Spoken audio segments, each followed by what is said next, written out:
Welcome back to Airgun Only Adventures. This adventure takes us on my first day back at Hounslow Safaris.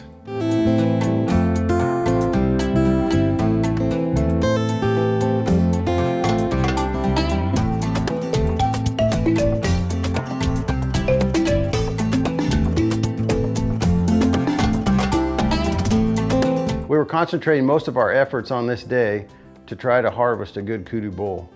Previously, it was a pretty tough task to try to get a kudu bull. They named the kudus the Gray Ghost. We found several good bulls. We found some really big bulls, and we couldn't seal the deal. We couldn't make it. These bulls they'll be standing across the canyon at 80, 100 yards and waiting for a clear shot, and all of a sudden they just disappear as if the earth swallowed them up. So we put a lot of time in, made a lot of stalks that day. We did a lot of glassing, a lot of stalking, seen a lot of animals. On this one day, we seen stenbuck, diker, kudu bulls, kudu cow, water buck, baboons, warthogs. We've seen everything on this one day. We just couldn't quite make it happen on the kudu bull. Just couldn't get in there close enough, and sometimes we got in and the shots just weren't quite right, so we had to back out. Sometimes the animals just disappeared. That's why they call them the Gray Ghost.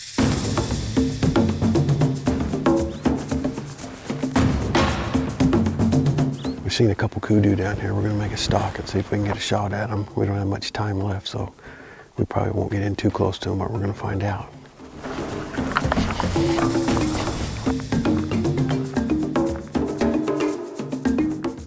Rob looked over to our right and there's a kudu cow. And Rob said that she was very old, wasn't gonna make it through the winter, and said that would be a good one to cull out of the herd. I asked him how he knew that, and he said if you watch, she's eating on the cactus. She's not eating browse anymore, and that means her teeth are worn down really bad. He said, do you wanna have a go at her? And I said, well, absolutely.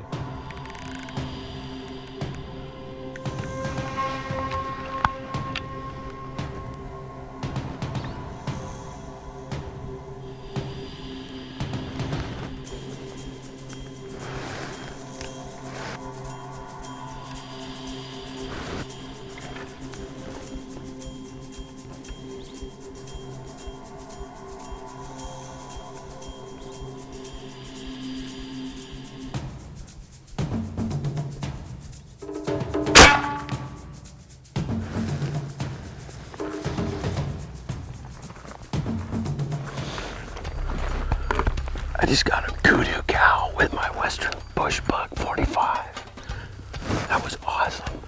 She's a really old cow they wanted to take out of the herd. She sat up there about 80 yards. Perfect shot. She probably ran 45 yards. She piled up. Let's go take a look at her. First day in Africa. We closed the distance and we got into about 80 yards, 90 yards, and it ended up being an exactly 88-yard shot.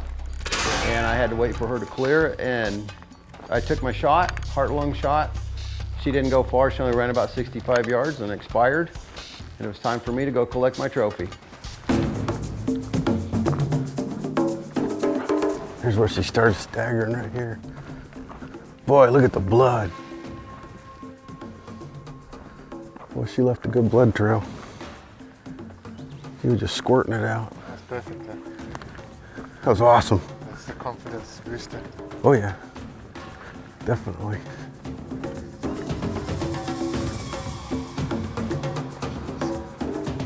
Posture base. Past the good time, huh? Old cow past her prime. Absolutely. I could hear her lungs when she was running here. Bullet did a good job on her. Kudu cow, South Africa, first evening out here. We were stalking some big bulls. There's a lot of big bulls out here. Couldn't get on them as we were heading back around to go back up. This old cow they wanted to take out of the herd, so she was a cull. We need to get her out of here. She's past her prime. Bushbuck 45 air rifle. Phenomenal job. Here, thanks, Rob. Again, Yes. back hunting together.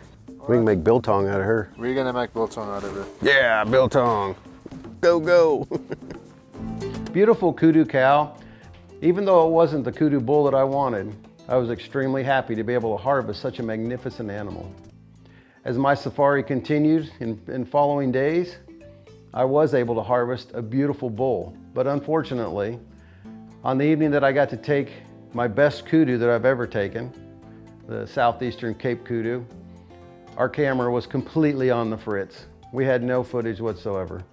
But I did get to harvest a beautiful bull, and here's a picture of Rob and I with my beautiful Cape Eland bull. Hope you enjoyed this episode of Airgun Only Adventures. And remember, until next time, shoot straight and hit your target.